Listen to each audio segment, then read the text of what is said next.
گوجری زبان میں اپڈیٹ سنیے۔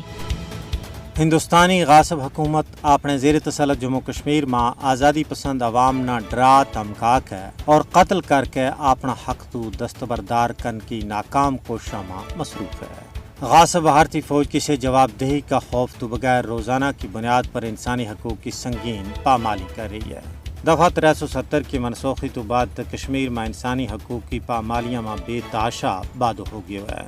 اگر اعداد و شمار کو جائزہ لایا جائے تو 5 اگست 2019 تو ہون توڑی 890 تو زیادہ کشمیری شہید، 2440 تو زیادہ زخمی اور کاٹ تو کاٹ 24,500 گرفتار کر لیا گیا ہے۔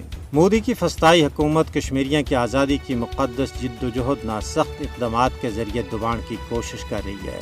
مودی کا دور جبر ماتا ہے بھارتی خون خوار خفیہ ایجنسیاں نہ کھلی ڈھیل دے دیتی گئی ہے کہ وہ ڈرا دھمکا کے لوگوں کی زبان بندی کریں۔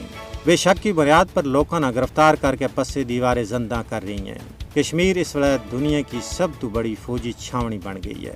یہ 10 لاکھ تو زیادہ غاصب اور جابر بھارتی فوج موجود ہے، جنہوں نے آزادی پسند کشمیری عوام کو جینو حرام کر کے رکھ چھوڑے ہوا ہے۔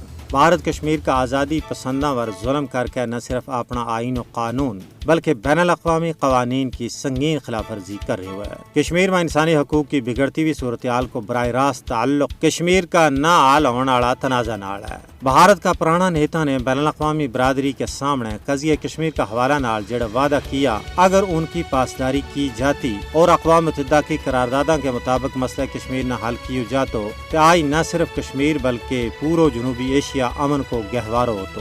آج بھی وقت ہے کہ بھارتی حکمران حالات کی سنگینی کو ادراک کرتا ہوا اپنا وعدہ کی پاسداری کریں۔